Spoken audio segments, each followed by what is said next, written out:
Hi, yeah. So thanks for joining me. You've recently put out your debut single, studio releases. So how does it feel to have it out there, and what's the reaction been like? Yeah, I was thinking about this the other day that I get the side of the meaning of release as that sort of release of the bodily release. Like I feel yeah, nice and relaxed about it all now. Like there's a big sort of build up of pressure coming up to it, but yeah, I'm feeling pretty positive about it all. It's the first time I've sort of had my own sort of creative project really pushed out there on the line. I'm usually um, mostly a bass player and collaborator and stuff like that. So yeah, it's definitely been an interesting progression, getting used to sort of yeah putting my own creative vision in the spotlight. But yeah, I'm enjoying it.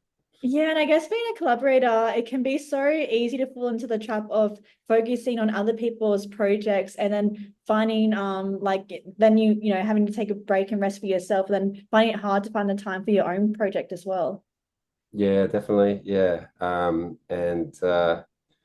yeah, I was used to just saying yes to everything and really loving being part of bringing other people's vision or like a collective vision to life. But over time, I felt that sort of that need to yeah, get my own um yeah, artistic sort of creation out into the world.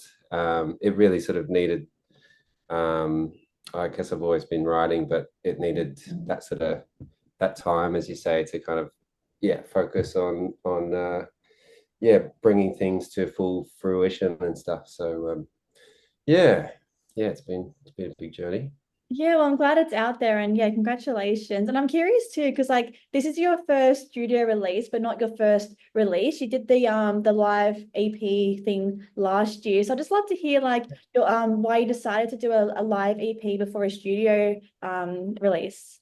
Yeah, that was a decision that we sort of made basically after having recorded a gig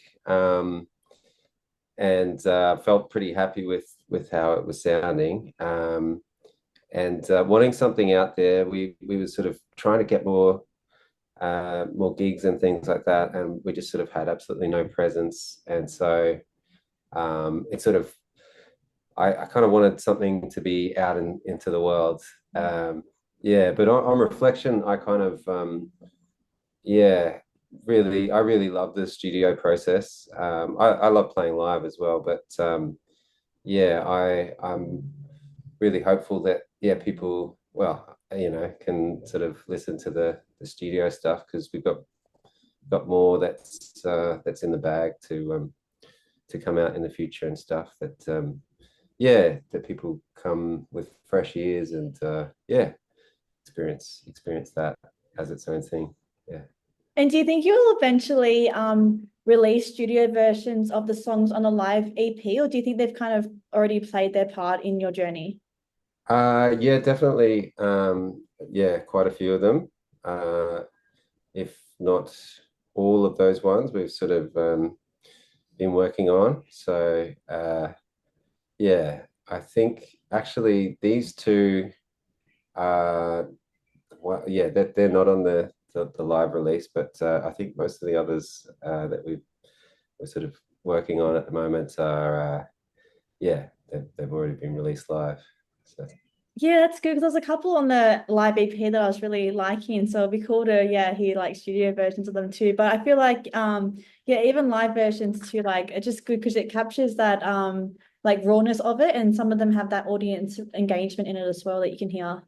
yeah, that was yeah, it was a really fun experience to sort of yeah get a desk recording, but I also had a friend, an old friend actually from primary school who I've sort of reconnected with, and he came along to the gig, and unbeknownst to me, got a field recording of the gig, which which was perfect for adding the sort of liveness of the people in the audience. And when I showed the the mixer, like our audio engineer, like that we had this field recording to add to it.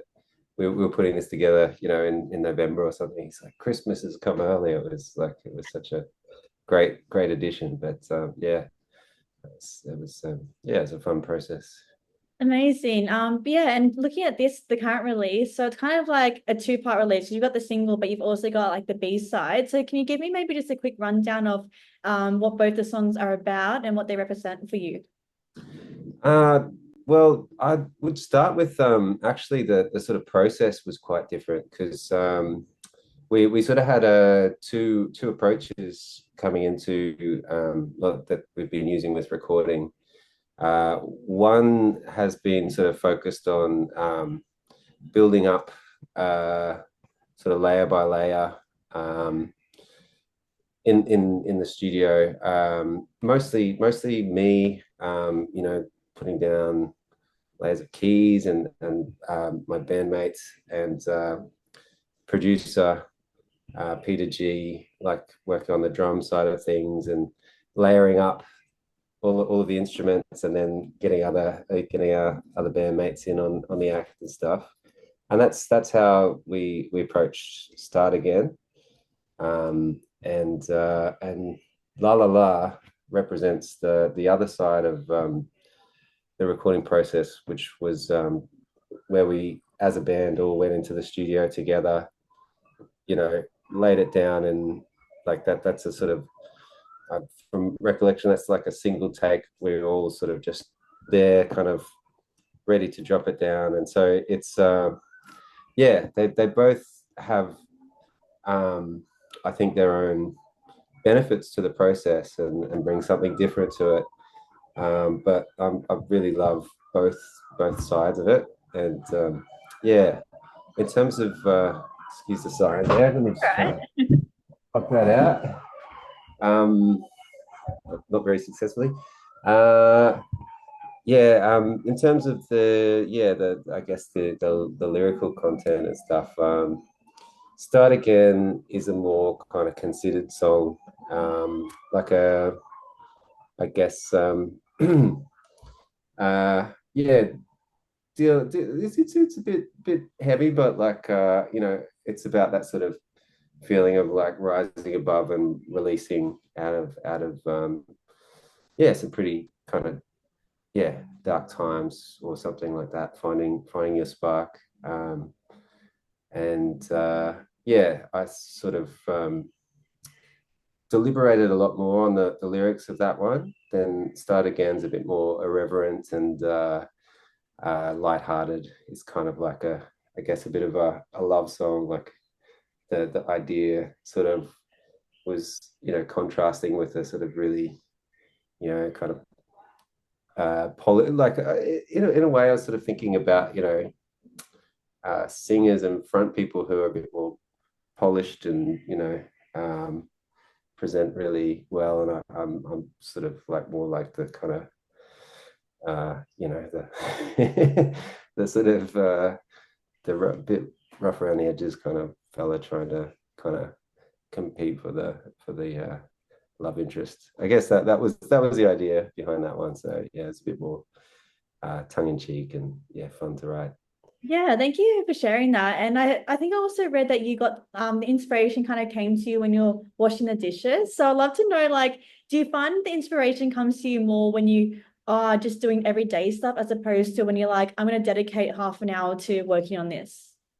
Yeah, it's definitely a bit of both. It's I kind of have to live my creative life in sort of stolen moments, whether it's sort of late at night or yeah, doing the household chores and stuff. I mean, I obviously, yeah, also try and but I guess yeah, it's sort of like those moments I think are good because all of the things that you have sort of more deliberately sort of spent time on kind of can swirl around and sort of come out in a fresh way when you're kind of yeah, your mind's focused on something else. So yeah, and a lot of ideas do come to me, yeah, like, I'll be sort of humming away, or and so it kind of works against me because it takes me, three times as long to do the chores, because I'll go and pick up a guitar and go and work on something. But yeah, like I love that sort of, yeah, the sort of creative spark, um and that can sort of really come, yeah, at any kind of moment. But yeah, it's been just the last couple of years I've sort of really kind of realized, yeah, just how much like the follow up is important to kind of really sort of like spend the solid hard work of kind of turning that into something that's that's a finished, I guess, product. So Yeah. yeah. And your music, like your sound, it's been described as the love child of Stevie Wonder and Steely Dan, who in their own right are great musicians. So how does that comparison or that, I guess, description fit with you? And are they people you draw inspiration from? Yeah, definitely. Stevie Wonder, I kind of, that was something I kind of, yeah, would identify with. I would say, like, in the contrast too between the two approaches, even though there's a lot of sort of similarities, but the Steely Dan is a bit more kind of biting, incisive, and sort of like, I guess, measured, and the Stevie Wonder, which is like the kind of total heart, total, you know, vulnerability going there. So I kind of identify with that sort of contrast and tension within myself and my my songwriting process. Yeah, and it's great to hear that sound come back and still be so, I guess, successful in today's age. Because I feel like there's a lot of pressure. A lot of people are following that pathway of just putting out a hit that's going to be viral or that's going to make it on TikTok. But I love that people are still sticking to like the sounds that Stevie Wonder and that are known for as well.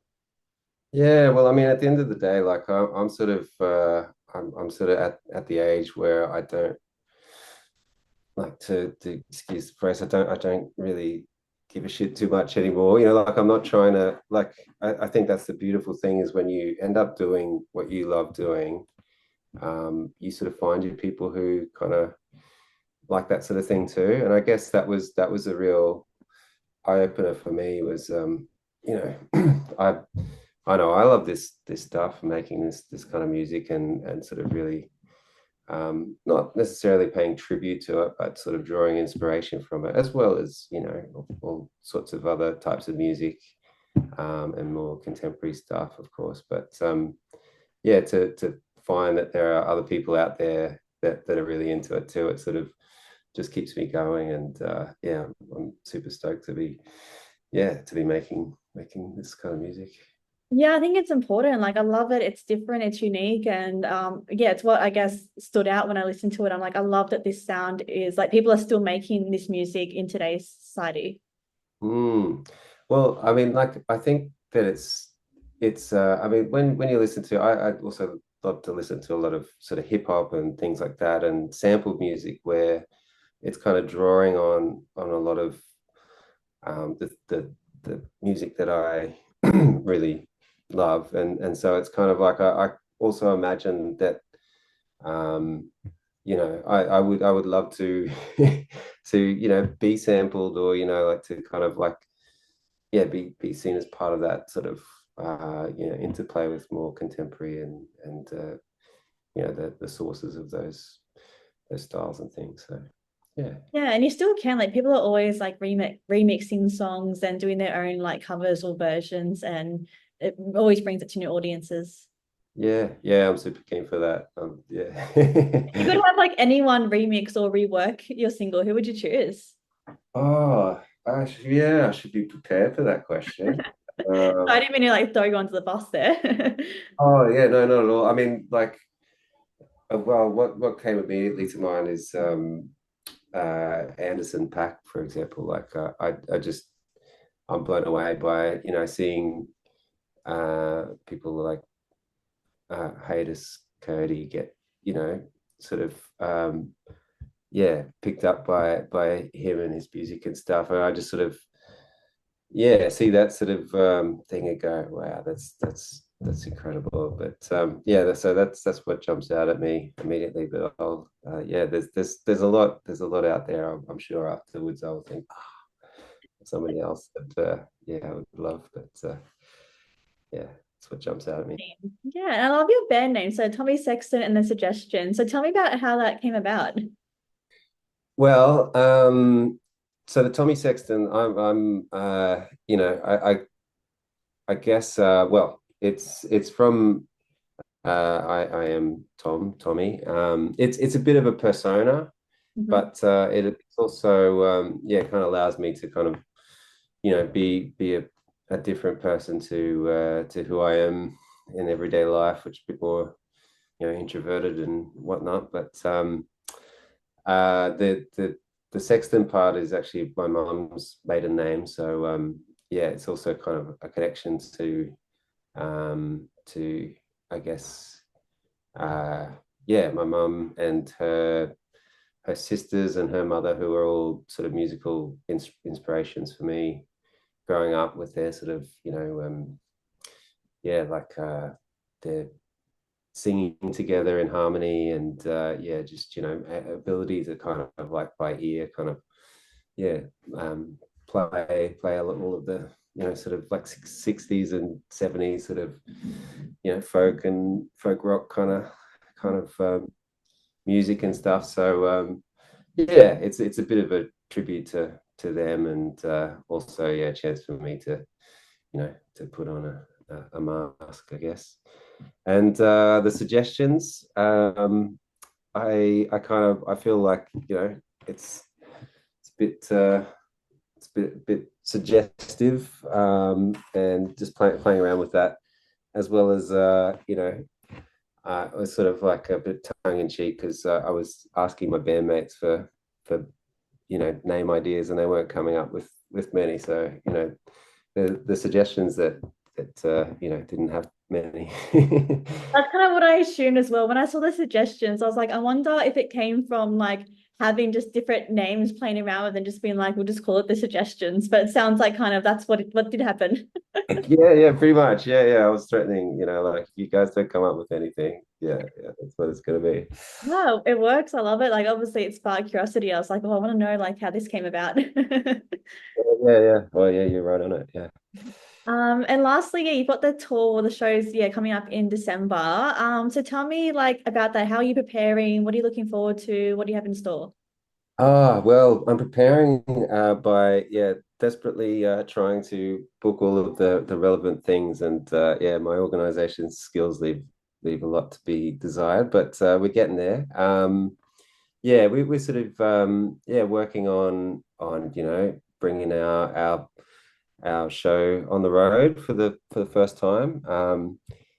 We do when we get a chance when we have the bigger shows we do like to have the full we've got like some wonderful backing singers and stuff like that but unfortunately this time we're going with the core kind of not unfortunately like it's you know that's how we play quite a lot of the time but yeah our core band of five we're going to be yeah, sort of packing it all in, and yeah, kind of really looking forward to getting to some of our favorite places, which we've all sort of you know experienced in various other bands, but never in this project. So Yeah, amazing. yeah, it There'll should be. be so many new experiences for you and your band.